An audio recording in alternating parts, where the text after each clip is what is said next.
Hello everybody, and welcome back to FlashBack Friday. The following story is my absolute favorite deleted trip report. It marked the very first time that I ever told a story after consuming kratom, which meant it was extremely entertaining. But anyway, I'm not going to do my usual bullshit intro garbage that everyone's bored of. Let's just jump headfirst into this deleted video. It originally aired in 2016, and now it is finally back live for you all to enjoy again.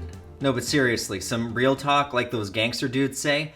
How have I aged? I actually think I look better now. You can see that my face has more wrinkles.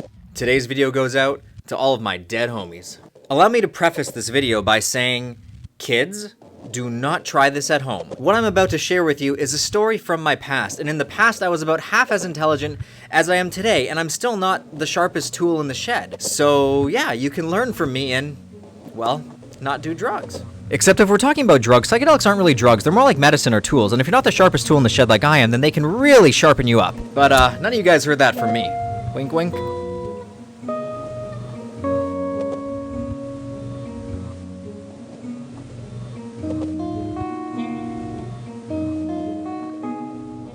Today's video is going to be the story of my very first time ever candy flipping.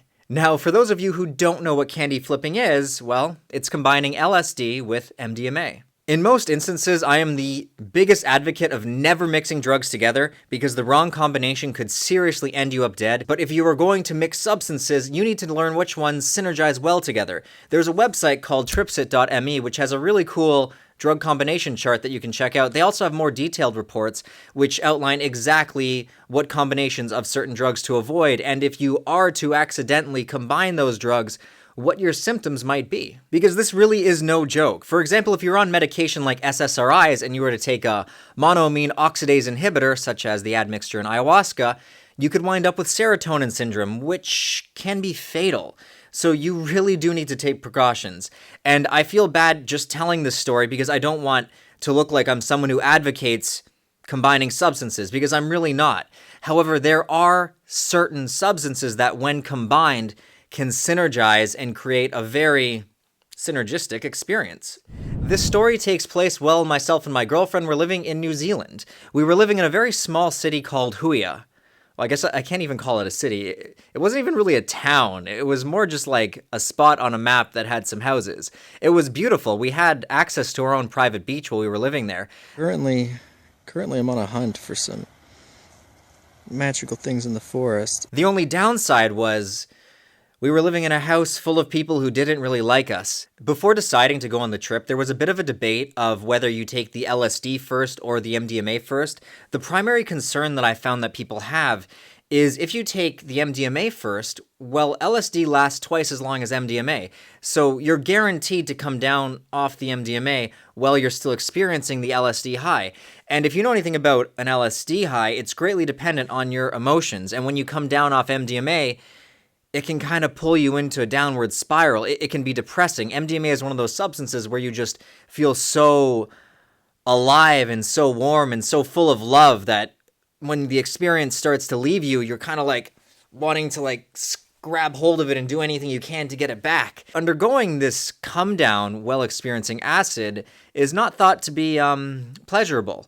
But the way I saw things was if you take the MDMA first, you don't have to worry about those nasty LSD come-ups. The most uncomfortable part for me of an LSD trip is the come-up, those initial anxious feelings. It's almost like you're slowly starting to lose your mind, not in a negative way, and the most positive way you can imagine losing your mind would be like, because you lose your mind and you join with the universal consciousness.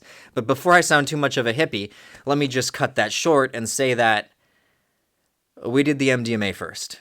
Now, this was some of that Dutch fire, the best MDMA I had ever experienced in my life. I had not a care in the world. I felt like everything was perfect just the way it was. I had a really smooth come-up. Now, my girlfriend, on the flip side of that, had a pretty rough time. As soon as it started to kick in, so about 30 minutes in, she was on the porch and she was upchucking. Once the substance had fully taken hold, we decided to go for a walk, and we were having a really nice time. Just chatting, it really makes you open up and communicate, but everything is kind of, I want to say, tainted with just this over-the-top, lovey-dovey, emotional energy. It can almost feel fake at times. Like, I'm not sure that everything you do express on MDMA is 100% honest, because like you'll be hanging out with a friend who's not even your best friend, and you guys will be like hugging and telling each other that you've been like best friends since day one, and like you'll fully mean this, and then the next day you're kind of like sitting beside your buddy going like, I just met this guy yesterday.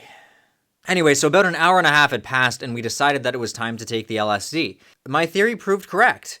I didn't even feel the come up. We were still just so entranced by our walk and by communicating with each other that by the time the LSD had started to kick in and we were getting some visual distortions, I didn't even notice it. It's like 1 second you just go from enjoying the M high, and then the next second, bam, you're just full on into an LSD trip. There's not really much of a buildup. Like, there might be a minute or two when you're kind of like aware something's slightly changing, but it's not like when you initially take LSD and you're just sober going into it and you're aware of all the little subtle differences that start happening, like your skin might slowly start to get more sensitive and uncomfortable feeling, and you might feel like an alien inside your own body. When you've got the M just making you feel okay and in love with everything and everybody, even if you do notice the LSD kicking in, you're just like, oh, this feeling is great. I'm so in love with being an alien right now. Like, fucking love aliens, man. Shit. Now, I can remember the visuals and the mental effects were starting to get really intense. One of the things that happens when you combine these two substances is they potentiate each other. So the MDMA can make, say, 1 tab of LSD feel kind of like 2 tabs of LSD. So even though I didn't have any anxiety during the come-up, I was getting a little uncomfortable with being outside. I just wanted to relax and sit down in the comfort of, well, I can't even say we wanted to go back to the comfort of our own house, because we were kind of living with people who weren't making us feel comfortable. So we just lived in our bedroom, which was only big enough for the bed. So yeah, pretty much lived on top of a bed. I just wanted to get back to my home, the bed.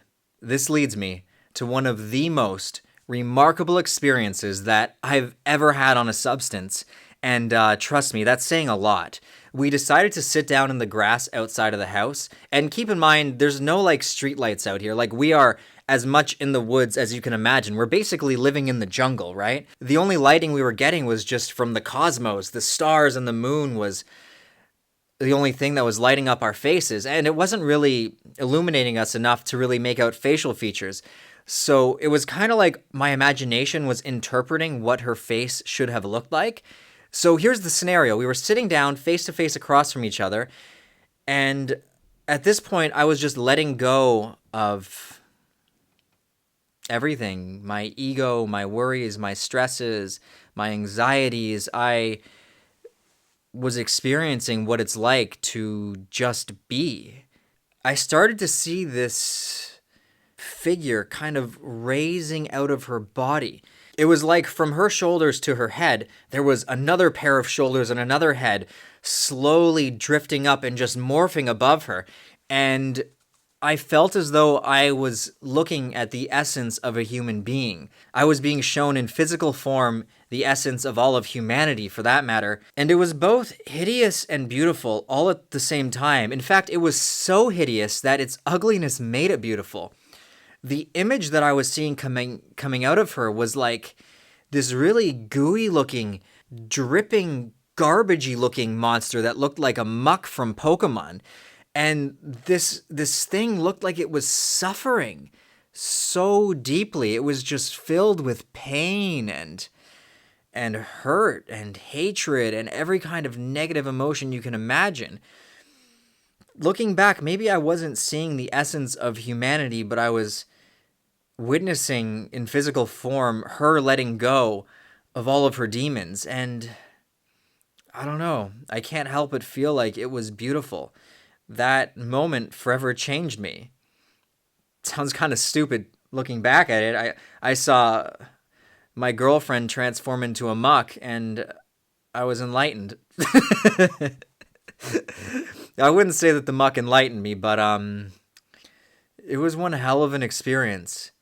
It's really difficult to articulate this because the creature that lifted out of her, it was like listening to a really sad symphony. And you know that the music that you're listening to is just breathtakingly beautiful.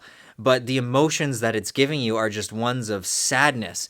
And at that moment, you kind of question if sadness is really a negative emotion or not. And I think you come to realize that there's just there's really no such thing as, say, good or evil. It's all just a matter of perspective. But yeah, it would appear that all of humanity is just gorgeous slime. Captivating, gorgeous slime.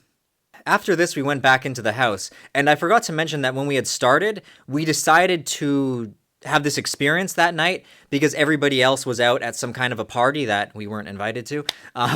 So when we went back into the house, they were all home, and that was a little awkward trying to like briskly walk to our bedroom without them realizing that we were just blitzed out of our minds. And I'll never forget the feeling of just locking ourselves in the room.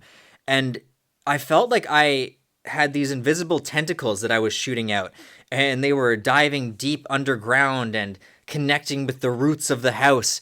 And in that same regard, everybody who was in the house, I could feel their energy, because wherever they were touching the house, they were touching me. I was the house.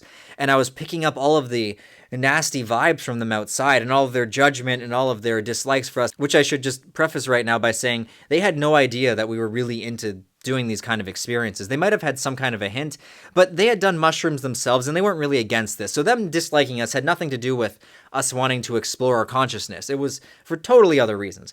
But anyway, I could feel their dislike for us, and it was really unsettling. I felt as though they were kind of like Neanderthals, and we were all these primitive, like